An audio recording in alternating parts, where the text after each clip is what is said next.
আকাশপথে কার্গো পরিবহনে উচ্চ ঝুঁকির দেশের তালিকায় বাংলাদেশকে অন্তর্ভুক্ত করেছে ইউরোপীয় কমিশন। এর ফলে বাংলাদেশ থেকে ইউরোপীয় ইউনিয়ন বা ইউভুক্ত দেশে পণ্য বা চিঠিপত্র পাঠাতে তৃতীয় কোনো দেশে নিরাপত্তা তল্লাশি বা স্ক্যান করাতে হবে।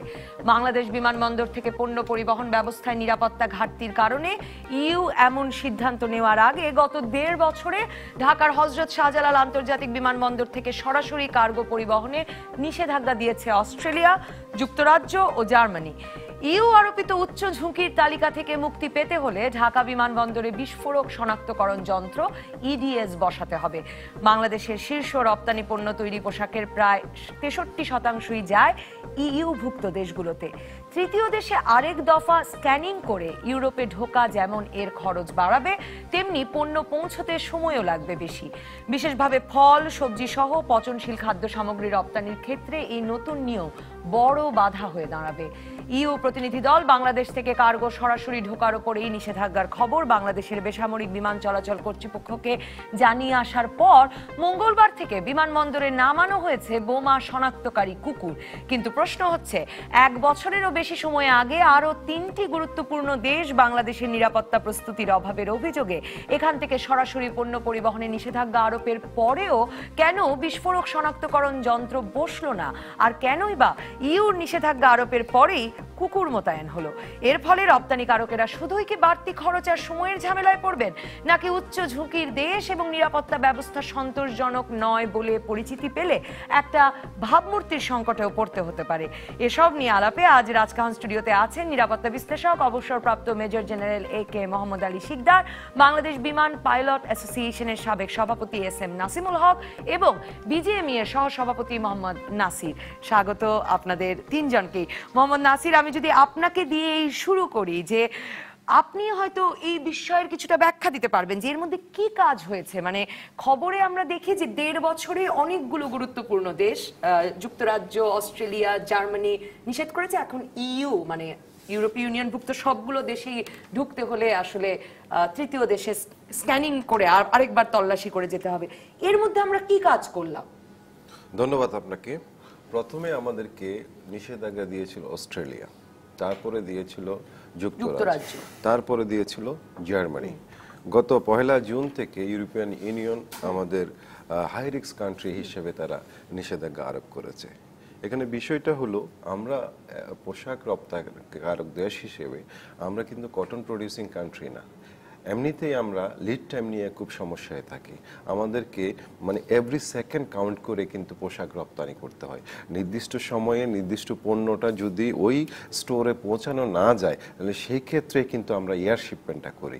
এয়ার শিপমেন্টটা যদি আরেকটা কান্ট্রিতে গিয়ে আপনি স্ক্যানিং করে তার মালটা যদি আবার আপনার ওই নির্দিষ্ট ডেস্টিনেশনে পৌঁছাতে হয়, সেক্ষেত্রে সময় এবং অর্থ দুটোই অপচয় হবে। পাশাপাশি বাংলাদেশের, আপনি যেটা শুরুতে বলেছেন, মানে কান্ট্রি ইমেজটা ক্ষতিগ্রস্ত হবে। যার পরিপ্রেক্ষিতে আমাদের প্রশ্নটা হলো, এতদিন আগে থেকে যেখানে রেড অ্যালার্ট এভিয়েশন সিকিউরিটির মাধ্যমে যুক্তরাজ্যের একটা কোম্পানির মাধ্যমে এখানে এয়ারপোর্টে দায়িত্ব দেওয়া হয়েছে, তাহলে এক্সপ্লোসিভ যে ডিটেনশন সিস্টেম যেটা এতদিন করা হলো না কেন? যেখানে বাংলাদেশে বাজেট ডিক্লেয়ার করা হয়েছে ৪ লক্ষ কোটি টাকার, সেখানে কয়েক কোটি টাকার একটা যন্ত্রের জন্য পুরো দেশের ভাবমূর্তি সংকটে পড়বে, সেটা কোনোভাবে তো কাম্য হতে পারে না। আমি পত্রিকাগুলোর খবরে, ইউ এর বিষয়টির খবরে আমি দেখছিলাম যে কেউ কেউ লিখছে শুধু আকাশপথ, কেউ কেউ লিখছে আকাশপথ এবং সমুদ্রপথ। সমুদ্রপথ আপনারা কি নিশ্চিত হতে পেরেছেন? বা আমি যদি আপনাকে একটু ঘুরিয়েও প্রশ্নটা করি, যে যুক্তরাজ্য, জার্মানি, অস্ট্রেলিয়ার ক্ষেত্রে শুধুই কি আকাশপথ, নাকি সেখানেও অস্ট্রেলিয়া, যুক্তরাজ্য এবং জার্মানি ছিল বিমান পথে, কিন্তু ইউ যেটা করেছে সেটা বিমান এবং নৌপথ দুইটাতে মধ্যে স্ক্যানিং করে পণ্যটা আপনার ওই কান্ট্রিতে প্রবেশ করে। মূলত আপনারা যেভাবে পাঠান সমুদ্রপথ, সেখানেও তো সময় আরো বেশি লাগবে। তার মানে বেশি লাগবে, দুটোতে বেশি লাগবে। আমি আসবো আপনার কাছে যে কি কি আপনারা নিশ্চয়ই ক্রমাগত কোন কোন ধাপে সরকার ব্যবস্থা নিয়েছে সেদিকেও খোঁজ রাখছিলেন। আমি সেটার একটু বিস্তারিত জানতে চাইবো, আবার আসবো যখন আপনার কাছে। কিন্তু SM নাসিমুল হক, আপনার কাছে জানতে চাই যে মোহাম্মদ নাসিরও যে কথাটি তুললেন, যে আমরা প্রায় ১.৫ বছর ধরে শুনি যে মানে যুক্তরাজ্যের একটি প্রতিষ্ঠানকে দেওয়া হয়েছে, এবং সেটাও সম্ভবত যুক্তরাষ্ট্র অস্ট্রেলিয়ার মতো কিছু দেশের আগ্রহে, যে এই বিমানবন্দরটির নিরাপত্তা যাতে বিশ্বমানের করা হয়, এতে এত সময় লাগছে কেন? মানে আপনার কি মনে হয় যে নিরাপত্তার ইস্যুটি তো আসলে বিমানবন্দরগুলোতে সারা পৃথিবী জুড়েই খুব গুরুত্বপূর্ণ হয়ে উঠছে?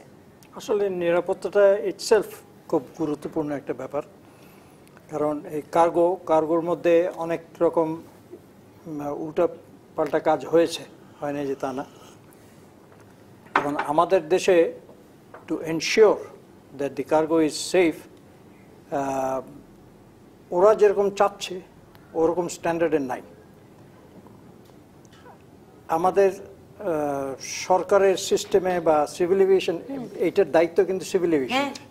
তো সিভিল এভিয়েশনের হয়তো পলিসি মধ্যে অনেক গ্লিচ আছে বা প্রবলেমস আছে, যে কারণে ওরা এটা এক্সপেডাইট করতে পারে না। একটা সময় ছিল যখন ওই সিলেটে স্ক্যানিং মেশিন ছিলই না, কিন্তু সিলেট থেকে প্যাসেঞ্জার লন্ডন চলে যাচ্ছে উইদাউট স্ক্যান। সে কারণে তখনই কি অনেক সোনার বার ধরা পড়ছিল সিলেটে? মনে নেই আমার, কিন্তু ওটা একটা ছিল। তো তখন আমি চেয়ারম্যান সিভিল এভিয়েশনকে বলেছিলাম এটাকে আমি পেপারে দিব যে এই ধরনের অবস্থা আছে। বলে না না, আমরা মেশিন নিয়ে এসেছি, ওটা নিয়ে যেতে হবে, নিয়ে লাগাতে হবে।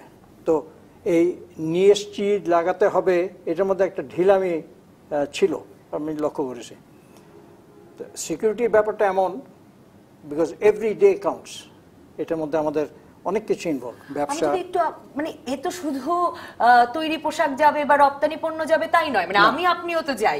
এবং আপনি লক্ষ্য করেছেন কিনা জানি না যে 2015 ডিসেম্বরে যুক্তরাজ্য প্রথম রিপোর্টটি যাত্রী পরিবহনকারী প্লেন নিয়ে দিয়েছিল, এবং সেখান থেকে কার্গো নিয়েও যখন দিল, তারা আমাদের বিমানবন্দরে রেগুলার ট্যাগ লাগানো হয় না, আমাদের বিমানবন্দরে নিরাপত্তা তল্লাশির সময় নিরাপত্তা তল্লাশি কারক ফোনে কথা বলেন, অন্যদিকে তাকিয়ে থাকেন। মানে যে সমস্যাগুলো নিয়ে আমরাও বছরের পর বছর কথা বলছি, বদলায় না কেন পরিস্থিতিটা? আনসারেবিলিটি নাই। এই পুরো ব্যাপারটা ইজ ভেরি সিরিয়াস, খুব গ্রেভ একটা ব্যাপার, এবং এখানে আনসারেবিলিটিটা থাকা একান্তই দরকার, ভীষণভাবে দরকার। তো সেটা নাই। থাকলে ওই যে আপনি বললেন চেকিং হচ্ছে, ফোনে অন্যদিকে তাকিয়ে কথা বলছে, এগুলো হতো না। ব্রিটিশ রিপোর্টে আসার প্রয়োজন নাই, মানে আমরাই এটা জানি। তো এখানে এই সব লোককে হয়তো গ্রুম করা হয় না ঠিক মতন, এটার ইম্পর্টেন্সটা বলা হয় না ঠিক মতন, যে কারণে এটাকে ও রুটিন জব হিসাবে নিয়ে is callous about it. You can't afford to be callous about it. Monitoring agency যারা আছে, they should sack them immediately. এরকম 2-4টা স্যাক ট্যাক করলে হয়তো পিপল উইল ওয়েক আপ যে না, এখানে এত ইজিলি এই কাজ করা যাবে না, করা উচিত না। আমি মোহাম্মদ আলী শিকদার মেজর জেনারেল আপনার কাছে যেতে চাই যে এই মানে একটা আন্তর্জাতিক বিমানবন্দরে এবং বাংলাদেশের কি বলবো যে সব মানে এটাই মূল আন্তর্জাতিক বিমানবন্দর, সেই বিমানবন্দরে এখন পর্যন্ত 2017 সালে পর্যন্ত কোনো বিস্ফোরক ডিটেকশন সিস্টেম মানে শনাক্তকারী সিস্টেম নাই। তল্লাশির ব্যবস্থাতে সবগুলো ট্যাগে যাত্রীর ট্যাগ বা পণ্যের ট্যাগ ঠিক মতো লাগছে না, সেগুলো আসছে রিপোর্টে, কিন্তু কাজ হচ্ছে না। এটা তো পুরো দেশের জন্যই বড় ধরনের নিরাপত্তা ঝুঁকি। সেটা তো আপনারা সবাই বললেন যে নিরাপত্তার ঝুঁকি আছে, এবং পত্রিকায় যেটা এসেছে যে ইউকে যখন প্রথম নিষেধাজ্ঞাটা দিলেন তখন কিন্তু ব্যাপকভাবে এটা নিয়ে আলোচনা হয়েছিল। তারপর প্রেক্ষিতে ইউকের একটি কোম্পানি রেড লাইন, তাদেরকে এবং ইউকে থেকেই প্রপোজাল করা হয়েছিল যে তাদেরকে নিয়োগ করা হোক, এবং তাদের কথা মতোই কিন্তু তাদের শর্ত মেনেই কিন্তু তাদেরকে নিয়োগ দেওয়া হয়েছে, এবং তারা সেখানে কাজ করছেন। সবচেয়ে বড় যে পয়েন্টটা এখন উত্থাপিত হয়েছে যে সেটা হলো আপনার এক্সপ্লোসিভ ডিটেকশন সিস্টেম, এই মেশিনটা। তখনই কিন্তু এটি বলা হয়েছিল যে আপনারা এটি লাগাবেন, যেটি আপনারা সবাই বললেন যে 1 থেকে প্রায় 14 মাস আগে এটি সিদ্ধান্ত হয়েছে। তা আমরা প্রশাসনে কাজ করেছি। তো একটি মেশিন প্রকিউরমেন্ট করতে এটা আমেরিকা থেকে আসবে, যদিও সেটা এখন মন্ত্রী মহোদয় বললেন যে ওটা এখন শিপমেন্টের অপেক্ষায় আছে। আবার আরেকজন বলেছেন বেসামরিক বিমান চলাচল কর্তৃপক্ষেরই আরেকজন বলেছেন যে মাস 2 এর মধ্যে লেগে যাবে। ওই যে শিপমেন্ট আসবে হয়তো 2 মাস মধ্যে লাগবে। তাই আমাদের প্রশ্ন হলো, আমরা তো প্রশাসনে দেখেছি একটা টেন্ডার করার পরে প্রকিউরমেন্ট ইত্যাদি যে প্রক্রিয়া আছে সেটি করতে কিন্তু এত সময় লাগার কথা নয়। যদি সেখানে এই প্রক্রিয়ার মধ্যে যারা জড়িত তাদের যদি কোনো রকম সমস্যা না থাকে এবং তাদের যদি গাফিলতি না থাকে, তাদের যদি জবাবদিহিতার অভাব না থাকে, তাহলে কিন্তু এটা কোনো মতেই হওয়ার কথা নয়। এবং এই জায়গাটা এত গুরুত্বপূর্ণ কিন্তু আমরা সবাই সেটা বুঝতে পারছি। সুতরাং এটি একটা টপ প্রায়োরিটির একটা বিষয় হওয়া দরকার ছিল, সেখানে মনিটরিং দরকার ছিল মিনিস্ট্রির টপ অবস্থান থেকে। সেটি হয়েছে বলে তো আমরা দেখতে পাচ্ছি না। সেটি না হওয়ার কারণে কিন্তু এই ঘটনাটি ঘটলো, যেটি এখন সর্বশেষ ইউ করলেন। তো এই ঘটনাটি এড়ানো যেত যদি পিছনে আমাদের যে সমস্ত আলোচনা হয়েছে, যেগুলো আমরা অবজারভেশন আমরা করেছি, আমরাও এটা নিয়ে বিভিন্ন জায়গায় আলোচনা করেছি, নিরাপত্তার কি কি ঘাটতি রয়েছে সেগুলো, যেগুলো আপনি কিছু কিছু উল্লেখ করলেন। শুধু যে আপনার ওই যে কার্গো তা নয়, এখানে প্যাসেঞ্জারদের যে লাগেজ যায় সেটি, তারপরে এখানে ভিআইপি হ্যান্ডেলিং থেকে শুরু করে এবং আরও অনেক বিষয় আছে। এখানে ম্যানেজমেন্ট পুরো বিষয়, এখানে বাংলাদেশ বিমানের যে দায়িত্ব রয়েছে এটা ম্যানেজমেন্ট করা। আপনার কার্গো থেকে কার্গোতে ওঠে এই যে বিমানের যে ম্যানেজমেন্ট, তারা কারা করছে, কোন লোক করছে, এবং যারা এখানে করছে তাদের সিকিউরিটি ক্লিয়ারেন্স কতটুকু। আর নিরাপত্তার একটা বিষয় হলো কি, এখানে তো হাইলি সিকিউরড প্লেস এটা এবং top priority of the country. সেখানে আপনার একজন ব্যক্তিকে যখন নিয়োগ দেওয়া হয়, যে কোনো ব্যক্তি হোক, টপ টু দি বটম, একেবারে সেই টপ থেকে একেবারে তৃতীয় চতুর্থ শ্রেণীর পর্যন্ত একজন পরিষ্কার পরিচ্ছন্ন কর্মী পর্যন্ত, তাদের কিন্তু পিরিয়ডিক্যাল আপনার কন্টিনিউয়াস সিকিউরিটি ক্লিয়ারেন্স করতে হবে। কারণ আজকে যে সিকিউরিটি চেক করছে সেও তাকেও করতে হবে, মানে কাউন্টার অ্যান্ড কাউন্টার। অর্থাৎ আজকে আমি ক্লিয়ার আছি, 10 দিন পর আমি ক্লিয়ার নাও থাকতে পারি বহুবিধ কারণে। সুতরাং এটি কিন্তু কন্টিনিউয়াস প্রসেসে করার দরকার ছিল, কিন্তু আমরা এবং আজকে পত্রপত্রিকায় যা দেখলাম সেটি কাজ করছে বলে আমাদের কাছে মনে হচ্ছে না। এইটি যখন আমরা বলছি তখন কিন্তু আমরা বাংলাদেশ বিমান এবং সিভিল এভিয়েশনের যদি আমরা একটা ট্র্যাক রেকর্ড দেখি, এখন আমরা একজন বাংলাদেশের নাগরিক হিসাবে আমরা চাই রেকর্ডের প্রশ্ন আপনার কাছে আসবো, এবং সেটা আসলে আন্তর্জাতিকভাবে আমাদের ভাবমূর্তি একটা নিরাপত্তার বিষয়টা একটু বলি যে আজকে এই ঘটনাটি যে ইউ করলো, আপনার ইম্পোজ করলো, সেখানে নিরাপত্তা পয়েন্টে তারা উল্লেখ করেছেন। কিন্তু আমার একটা এখানে পয়েন্ট আছে, সেটি হলো এই যে তারা ঝুঁকির কথা বলছে কোথায়, নিরাপত্তার থ্রেটটা কোন জায়গা থেকে আসতে পারে। এখন আমরা দেখছি নিরাপত্তার থ্রেট হলো সব জায়গা থেকে, জঙ্গিদের তরফ থেকে অনুমান করা হচ্ছে যে দ্যাট ইজ দি পয়েন্ট, ওখান থেকে নিরাপত্তার থ্রেটটা আসবে। তবে এই জায়গায় আমাদের বাংলাদেশের একটা স্ট্যান্ডিং আছে, একটা পয়েন্ট আছে। সেই পয়েন্টটা হলো এই যে দেখেন সারা বিশ্বে কিন্তু জঙ্গি তৎপরতা চলছে। আমাদের স্ট্যান্ডিংটা কি?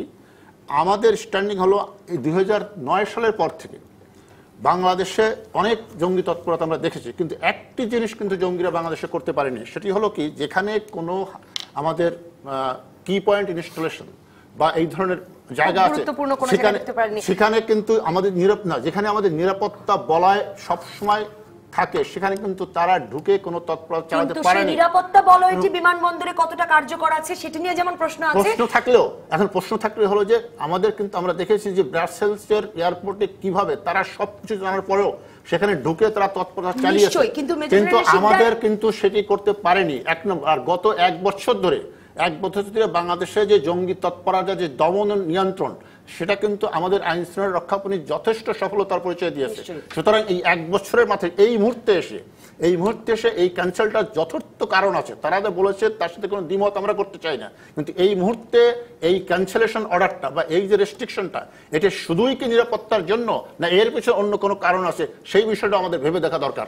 আমি সেই প্রশ্ন মোহাম্মদ নাসির আপনার কাছে করব, কিন্তু মেজর জেনারেল শিকদার আপনার কাছেও জানতে চাইবো যে আপনি যে যুক্তিগুলো দিলেন, প্রধানমন্ত্রী যুক্তরাজ্যকে এর মধ্যে ব্রিটিশ একজন মন্ত্রী আসার পরেও তিনি ব্রিটিশ সরকারকে আহ্বান জানিয়েছিলেন এই যুক্তিগুলো দিয়ে যে বাংলাদেশের এই কার্গো নিষেধাজ্ঞা যেন তুলে নেওয়া হয়, কিন্তু সেটি এখনো সেটা হয়নি। কেন হয়নি সেই বিষয়টা কি আপনি শুধু একটা অ্যাপ্রোচে দেখবেন না ডাইভার্সিটি অ্যাপ্রোচে দেখবেন, বিভিন্ন অ্যাপ্রোচে দেখবেন?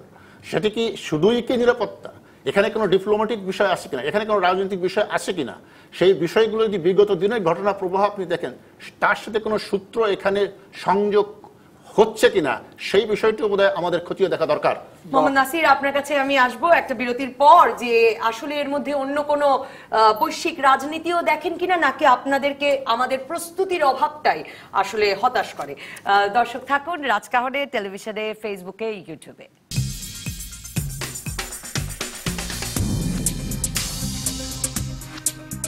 মোহাম্মদ নাসির, আপনার কাছে যেতে চাই। বিরতির আগে মেজর জেনারেল কে মোহাম্মদ আলী শিকদার বলছিলেন যে এমনও তো মানে কেন আমরা যখন একরকম প্রস্তুতিও নিচ্ছি গত বছর দেড়েক ধরে যুক্তরাজ্যের একটি ফার্মকে দিয়ে, সে সময় কেন ইউ এই নিষেধাজ্ঞা আরোপ করলো? এটার পেছনে কোনো আন্তর্জাতিক রাজনীতিও আছে কিনা? আসলে জিও পলিটিক্স অলওয়েজ ছিল, বিশেষ করে আমাদের পোশাক খাত নিয়ে। যেন আপনার রিসেন্টলি দেখেছেন আমরা আইএলসিতে ইন্টারন্যাশনাল লেবার কনফারেন্সে 4টা প্যারা দেওয়া হয়েছে বাংলাদেশকে, আপনার জিএসপি নিয়ে, ইবিএ এভরিথিং বাট আর্মস যে পলিসিটা সেটা রিভিউতে যাবে যেন জিএসপিটা না থাকে। এসব বিষয় নিয়ে একটা জিও পলিটিক্স কিন্তু অলওয়েজ কাজ করছে আমাদের এই পোশাক শিল্পের সাথে। যেটা শিকদার সাহেব বলছেন, আমি ওনার সাথে একমত পোষণ করি। অনেক উন্নত দেশ এই জঙ্গিবাদ নিয়ে কিন্তু আমাদের যে আইন শৃঙ্খলা বাহিনী যে সক্ষমতা দেখিয়েছে সেটা দেখাতে পারে নাই। তারপরও আমাদের এই যে প্রশ্নটা এতদিন হয়ে গেল, রেড অ্যালার্ট সিকিউরিটি আসার পরে এই মেশিনটা প্রকিউরমেন্ট করে আনতে এতটা দীর্ঘসূত্রিতা কেন হবে, কেন এত সময় লাগবে, আজকে কেন দেশের ভাবমূর্তি ক্ষুণ্ণ হবে? এই একটা এক্সপ্লোশন ডিটেকশন মেশিনের জন্য কেন এটা হবে? কেন জবাবদিহিতা থাকবে না? উনি যে প্রশ্নটা করলেন, একটা লোক স্ক্যানিং করতেছে, ফোনে কথা বলতেছে, সেই স্ক্রিনে দেখতেছে না কি যাচ্ছে। তাহলে এই জায়গাটাকে বিশেষ করে বিমান এবং সিভিল এভিয়েশন এই দুইটা প্রতিষ্ঠান যতক্ষণ সক্ষম না হবে ততক্ষণ আপনি যত মেশিনেই বসান না কেন এটা ইমপ্রুভ করবে না। আমি আপনাকে একটা তথ্য দিতে পারি, গত 11 মাসে ইউরোপিয়ান ইউনিয়নে আমাদের টোটাল এক্সপোর্ট হয়েছে $17.60 বিলিয়ন, যার মধ্যে $16.15 বিলিয়ন হচ্ছে পোশাক। আমাদের যে একটা স্যাম্পলও যদি যায় সেই স্যাম্পলটা কিন্তু স্ক্যানিং এর আওতায় পড়বে, থার্ড কান্ট্রিতে যাবে, ওইখানে চিঠি এভরিথিং সব কিছু কিন্তু এটার মধ্যে পড়বে এবং আমাদের যে লিড টাইমটা সেটা আরও বেড়ে যাবে। তাহলে সেখানে আমাদের বায়াররা আস্থা হারাবে। এমনিতে আমাদের পোশাক খাত চরম একটা নাজুক পরিস্থিতি কিন্তু অতিক্রম করছে। গত 10 বছরে যেখানে আমাদের অ্যাভারেজ গ্রোথ ছিল 13%, সেখানে আপনি 11 মাসের গ্রোথ দেখেন 2.16%। আপনার এই শিল্পটা বাংলাদেশের ওয়ার্ল্ডের মধ্যে সেকেন্ড লার্জেস্ট এক্সপোর্টিং কান্ট্রি। গত বছরও আমরা $28 বিলিয়ন রপ্তানি করেছি। আমরা 82% ফরেন কারেন্সি আর্নিং করি। বাংলাদেশের দুইটা খাত হলো যারা ফরেন কারেন্সি আর্নিং করে, একটা হলো এই পোশাক রপ্তানি খাত আর একটা হলো রেমিটেন্স। দুটাতে কিন্তু আপনার রেমিটেন্সও দেখবেন ওখানেও কিন্তু 15% মাইনাস গ্রোথ আছে কিন্তু গত কয়েক মাসে। আমি পড়ছিলাম যে জার্মানি একটা খুব বড় দেশ, মানে দ্বিতীয় সর্বোচ্চ ক্রেতা বোধহয় বাংলাদেশের পোশাকের, বা মানে থার্ড। এই যে জার্মানিতে গত বছর জুন থেকে নিষেধ, মানে 1 বছর হয়ে গেল, কিভাবে কাজ করছেন আপনারা? সেখানে কি শুধুই আকাশপথে নিষেধ? মানে সেখানে এখন শুধু যখন ইউরোপীয় ইউনিয়ন বলছে তার মানে তো জার্মানিতেও এখন আকাশ এবং সমুদ্র দুপথেই নিষেধ হবে। প্রথমে জার্মানি যেটা ছিল হয়তো আমরা থার্ড কান্ট্রি হয়ে আপনার ওই কার্গোটা ওখানে পৌঁছাতো, তারপরে সময়টা বেশি লাগতো, আপনার খরচটা বেশি লাগতো। এখন যেহেতু আপনার এখানে নৌপথ হবে, এটা আমাদের জন্য অনেক বেশি ক্ষতিকারক হবে। আপনার এই বিমান এবং নৌপথ দুইটাতে যখন এটা এফেক্ট করবে, যেখানে আমরা 63% টোটাল এক্সপোর্ট কিন্তু ইউরোপিয়ান ইউনিয়নে করি, সেই জায়গায় যদি আমাদের এই দীর্ঘসূত্রিতা হয় তখন বাইরেরা কিন্তু অন্য দেশে সুইচ করবে, তখন তারা এখানে নিরাপদ মনে করবে না, এখান থেকে আপনার ইম্পোর্ট করাটা তারা যুক্তিসঙ্গত মনে করবে না। আর একবার বায়ার যদি অন্য দেশে চলে যায় তারা কিন্তু আর ব্যাক করে আসে না। আমি আপনার কাছে জানতে চাইবো যে আমি পড়ছিলাম যে আমরা এখন প্রচুর পরিমাণ ফল, সবজি এগুলো রপ্তানি করি। আমি এই জন্য তো ডাটাটা দিলাম আপনাকে। আপনাদের তো অন্তত পচনশীল জিনিস নয়। আমাদের পচনশীল আরো জঘন্য জিনিস। আমার যে পণ্যটা আমার ওই টাইমে যদি তার স্টোরে না পৌঁছায় সেটা ডিসকাউন্ট হবে, না হলে ক্যান্সেল হবে। দুইটার একটা। আমার ওই টাইমের মধ্যে ওই ক্যাটালগে যে সময়টা দেওয়া আছে ওইটা তারা কিন্তু অ্যাডভার্টাইজ দিয়ে রাখে যে এই পণ্যটা আসবে ওই সময়ের মধ্যে। এটা পচনশীল দ্রব্য চেয়ে আরো ক্ষতিকারক, কিন্তু আমাদের টাইমিংটা ওই সময়ের মধ্যে আমাদেরকে পৌঁছাতে হয়। এভরি সেকেন্ড যেখানে আমাদেরকে কাউন্ট করে চলতে হয়, সেই জায়গায় এটা মরার উপর খরার গা হিসাবে আপনার আবর্তিত হলো। এস এম নাসিমুল হক আমাদের একজন দর্শক আপনার মন্তব্যের পর লিখেছেন যে মানে অযোগ্য লোকের একটা আখড়ায় পরিণত হয়েছে কিনা আমাদের সিভিল এভিয়েশন, যে প্রচুর পরিমাণ দুর্নীতি এবং আঙুল ফুলে কলা গাছ হওয়ার নজির পাওয়া যাচ্ছে কিনা। মানে এই সিভিল এভিয়েশন মানে বিমানবন্দরের পরিবেশ উন্নয়নে কিন্তু আমরা গত কয়েক বছরের মধ্যে প্রধানমন্ত্রীকেও খুব কড়া বক্তব্য দিতে দেখেছি। সর্বত্র শিরোনাম হয়েছে বিমানবন্দর ঢেলে সাজানোর কথা। আমরা নতুন মন্ত্রীরা যখন আসেন তখন শুনি, নতুন দায়িত্ব যিনি পান তার কাছেও শুনি, কিন্তু কখনো বদলায় না কেন এই বিমানবন্দরের চেহারা? মানে অনেকটা উন্নত হয়েছে আসলে গত কয়েক বছরে, তারপরেও অ্যাকচুয়ালি আমরা অনেক কিছু আশা করি, কিন্তু এই যারা বিমানে আছে বা সিভিল এভিয়েশনে আছে এদের কাজের বা ক্ষমতার লিমিটেশনস খুব বেশি। আমি বস বানিয়েছি তাকে, কিন্তু সে অনেকগুলো কাজ করতে পারবে না। তো সে যদি অনেকগুলো কাজ করতে পারবে না তাহলে ও ইমপ্রুভ করবে কোত্থেকে? কেন করতে পারে না? দেয় না, তাকে সেই ক্ষমতা দেওয়া হয়নি।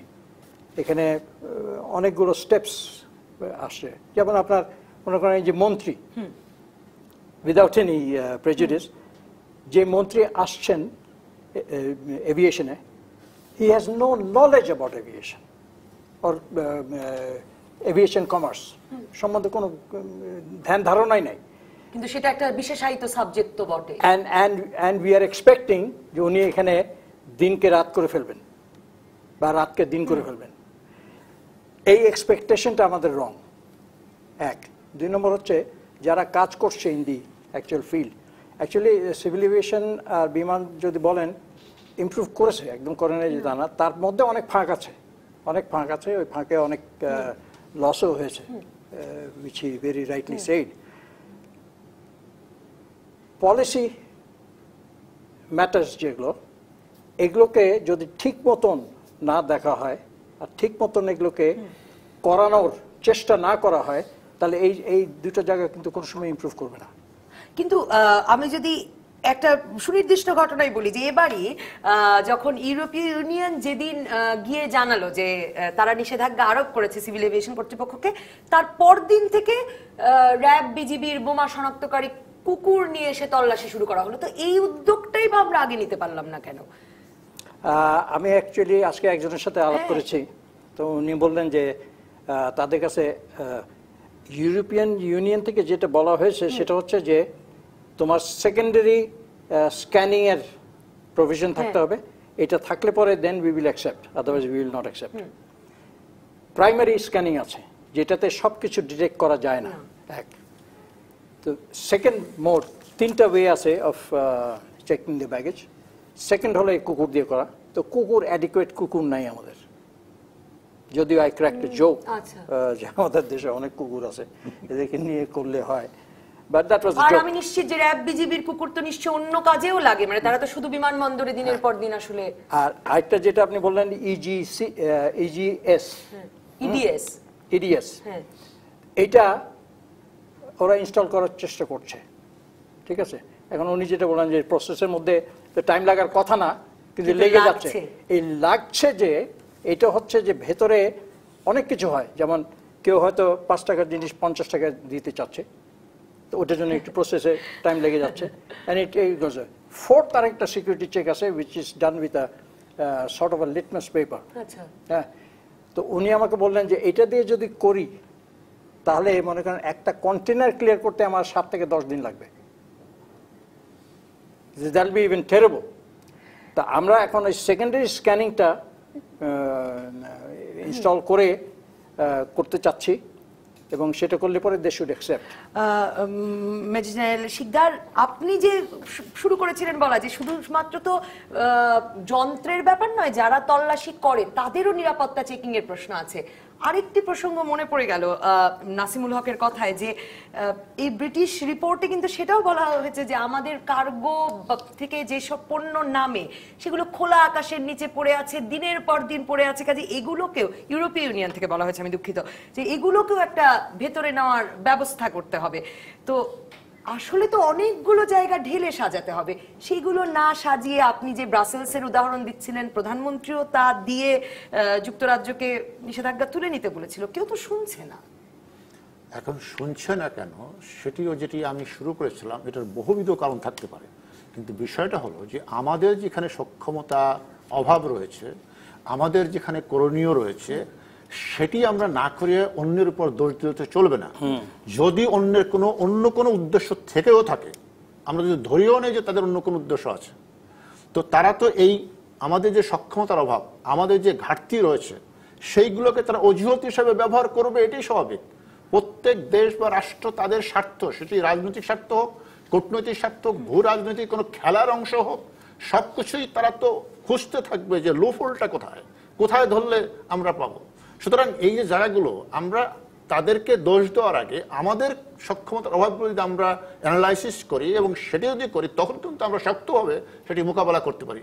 যেটি আপনি বলছেন সেখানে আমাদের তো সক্ষমতার অভাব প্রচণ্ডভাবে রয়েছে, সেটি অস্বীকার করার উপায় নেই, কিন্তু ওই কথাটাও আমরা উড়িয়ে দিব না। কারণ আমাদের সাথে কি বিমাতা সুলভ কোনো আচরণ তারা করছেন কিনা।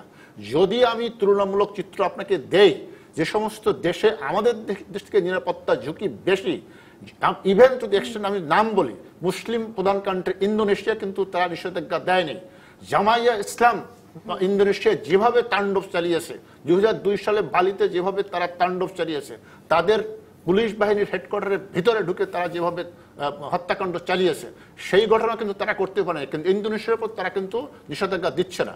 এখন আমি বলবো তাদের ইচ্ছা তারা দিবে না, সেটা ঠিক আছে, কিন্তু এখানে বিমাতার সুলভ আচরণ আমরা দেখছি। সেই জন্যই আমি ওই প্রথমে এই সন্দেহটা আমি উল্লেখ করেছি।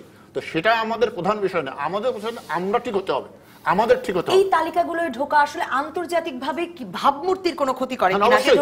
অবশ্যই ক্ষতি করে, এটা তো কোনো প্রশ্ন ওঠে না, অবশ্যই ক্ষতি করে, কারণ আমাদের তো ঘাটতি রয়েছে, সেটা তো আমরা স্বীকার করছি। মানে শুধু কি ব্যবসার ক্ষতি, শুধু কি তৈরি পোশাক যাওয়ার সময় বেড়ে যাওয়া? শুধুমাত্র ব্যবসার ক্ষতি নয়, শুধুমাত্র ব্যবসার ক্ষতি নয়।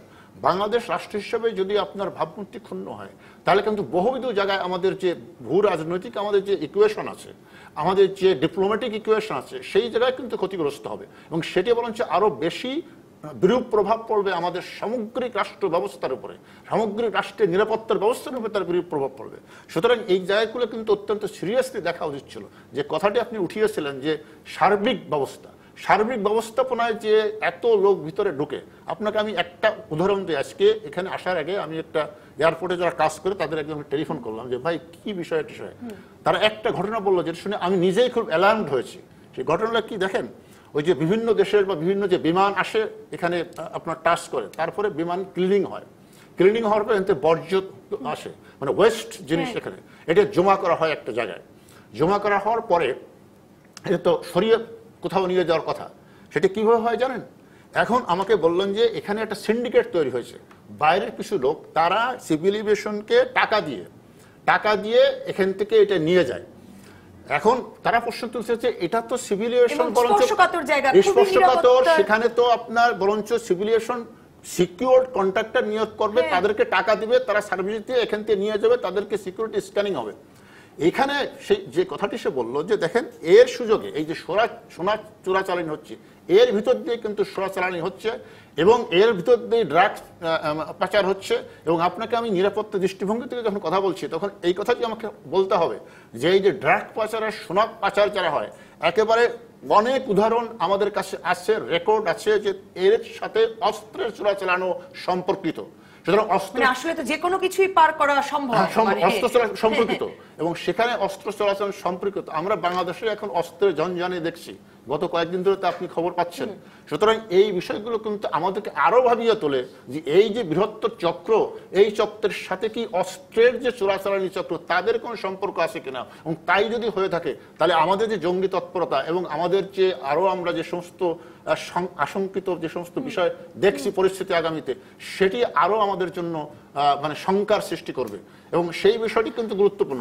কিভাবে একটা প্রতিষ্ঠান এখানে পর্যটক যার ইচ্ছে সে এসে নিয়ে যাবে, এখানে যে কেউ তার মানে খুবই নিরাপত্তার জনিত স্পর্শকাতর এলাকায় যে কেউ ঢুকে নিয়ে যাবে, এটা কিভাবে সম্ভব বলেন? একটা বিরতিতে যাব, ফিরে এসে মোহাম্মদ নাসির আপনার কাছে জানতে চাইবো যে আপনাদেরকে নতুন জায়গা খুঁজে বের করতে বলা হচ্ছে, রপ্তানি যোগ্য দেশের সংখ্যা বাড়াতে বলা হচ্ছে, রপ্তানি আয় কমে এসেছে, রপ্তানি আয় বাড়াতে আপনাদের উপর প্রত্যাশা রয়েছে, কিন্তু প্রস্তুতি রয়েছে কিনা বাংলাদেশের? একটা বিরতির পর দর্শক থাকুন রাজকাহনে।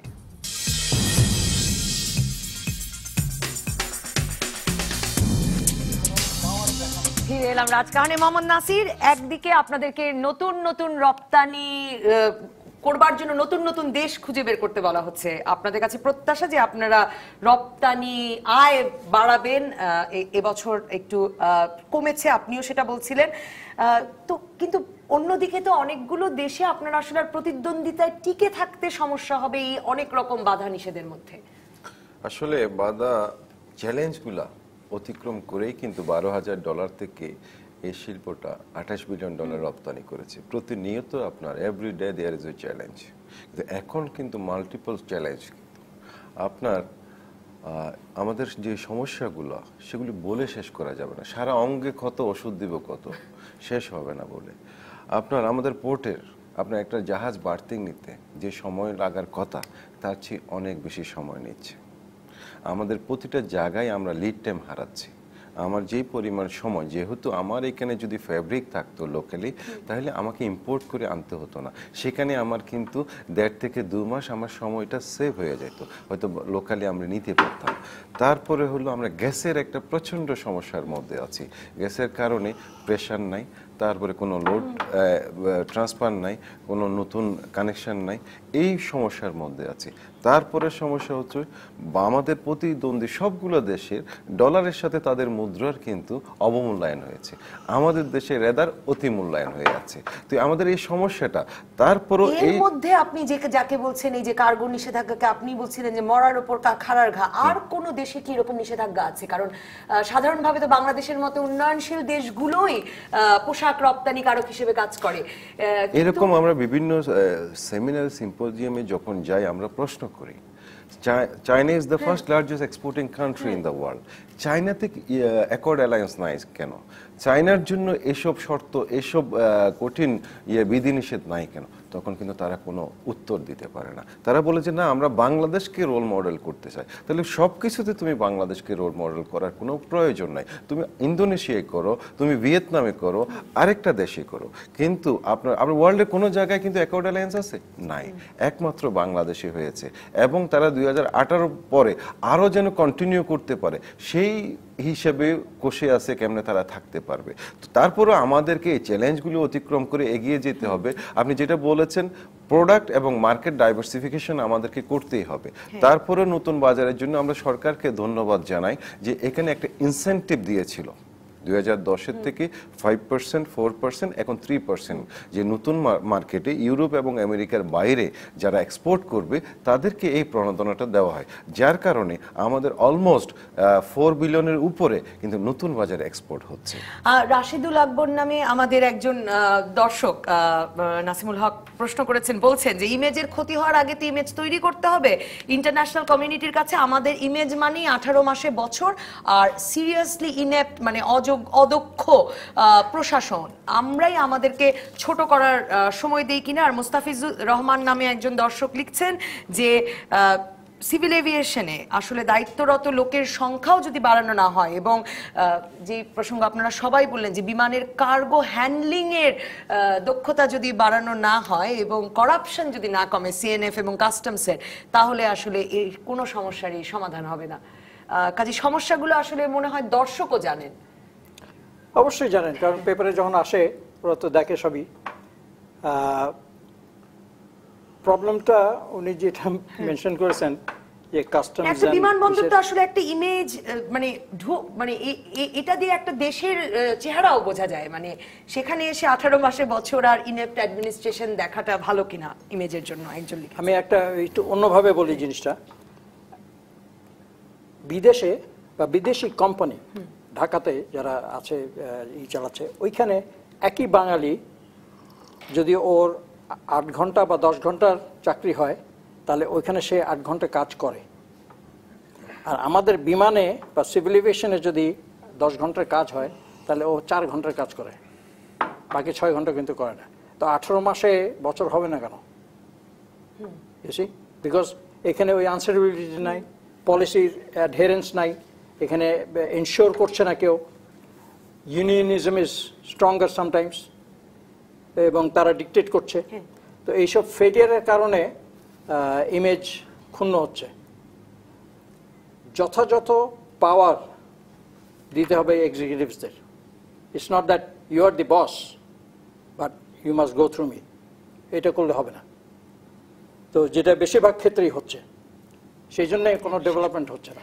মেজর জেনারেল শিকদার, আপনার কাছে শেষ মন্তব্য যে নিরাপত্তার ঝুঁকি তো এটি আন্তর্জাতিকভাবে, জাতীয়ভাবে বিমানবন্দর সেটার একটা কেন্দ্র তো বটেই, কিন্তু ইমেজের প্রসঙ্গটিও প্রশ্ন করছেন সকলেই।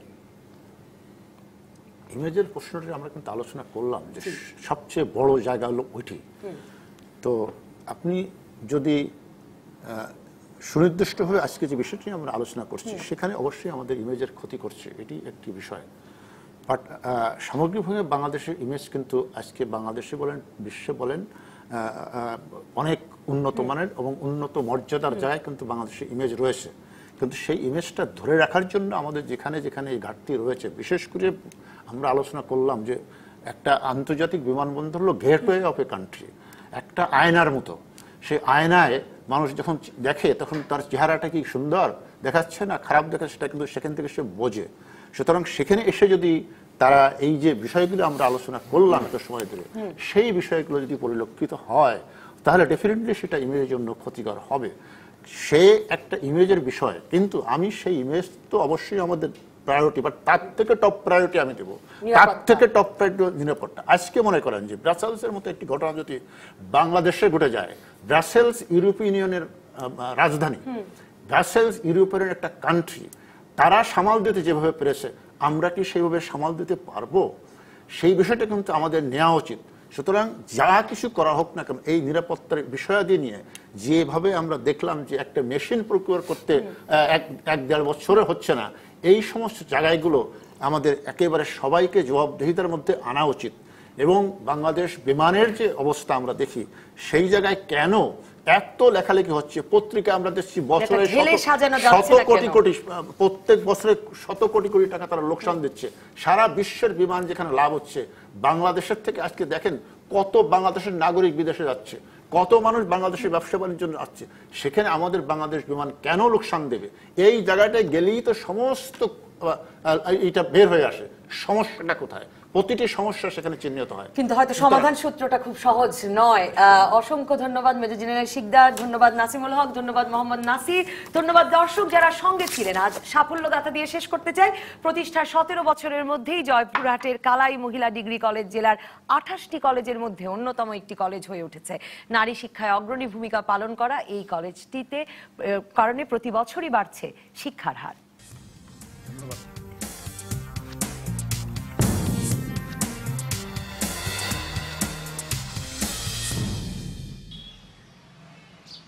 1995 সালে এলাকার কয়েকজন উৎসাহী মানুষ স্থাপন করে কালাই মহিলা ডিগ্রি কলেজ।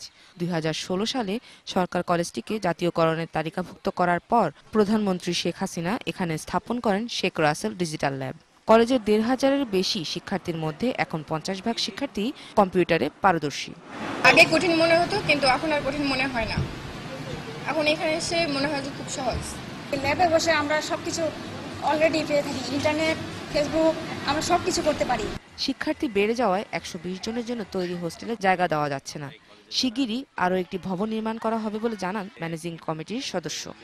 আমাদের মাননীয় এমপি মহোদয় এবং বাংলাদেশ আওয়ামী লীগের সাংগঠনিক সম্পাদক জনতা আবু সাইদ আল মাহমুদ স্বপন, উনি এখানে একটা 5 তলা বিশিষ্ট একটা ভবন করার জন্য উদ্যোগ নিয়েছেন। শিক্ষার্থী বেশি হওয়ায় ক্লাসে এখন প্রজেক্টর দিয়ে পড়ানো হয়, পাশাপাশি শিক্ষার্থীদের দেওয়া হয় কম্পিউটার শিক্ষা। আমাদের ছাত্রী সংখ্যা অনেক বেশি, এদেরকে প্রজেক্টর ছাড়া সবার কানে কথা পৌঁছানো সম্ভব হয় না। কম্পিউটার শিক্ষা যেটা আগে অপশনাল ছিল এখন কম্পালসরি, বাধ্যতামূলকভাবে করাতে হয়। আশপাশে বিভিন্ন উপজেলা এমনকি বগুড়া থেকেও মেয়েরা আমাদের কলেজে এসে পড়াশোনা করছে। কঠোর নিয়ম আর নিরাপত্তার কারণে অভিভাবকেরা তাদের মেয়েদের এই কলেজে ভর্তি করাতে আগ্রহী বলে জানান কলেজের অধ্যক্ষ। নিরাপত্তা থাকার হোস্টেলের ফলে আরও হোস্টেলের এক ব্যাপক প্রয়োজন, একাডেমিক ভবন প্রয়োজন। ছাত্রীর সংখ্যা এখন প্রায় 1500 ছাড়িয়ে প্রায় 1600 কাছাকাছি চলে গিয়েছে। নারী শিক্ষায় কালাই মহিলা ডিগ্রি কলেজের দৃষ্টান্ত জেলার অন্যান্য শিক্ষা প্রতিষ্ঠানগুলোর জন্য অনুসরণীয় বলে মনে করেন জয়পুরহাটবাসী। DBC news desk. দর্শক, আপাতত বিদায় রাজকাহন থেকে। আগামীকাল বৃহস্পতিবার রাত 10টা পর্যন্ত সব খবরে খুঁজতে থাকুন রাজনীতি। তারপর বৃহস্পতিবার রাজকাহনের ফোন লাইন থাকবে খোলা রাত 10টা থেকে 12টা। আপনার বিশ্লেষণের সঙ্গে মেলাবো আমার বিশ্লেষণ, তৈরি হবে নতুন রাজকাহন। থাকুন ডিবিসির সঙ্গে।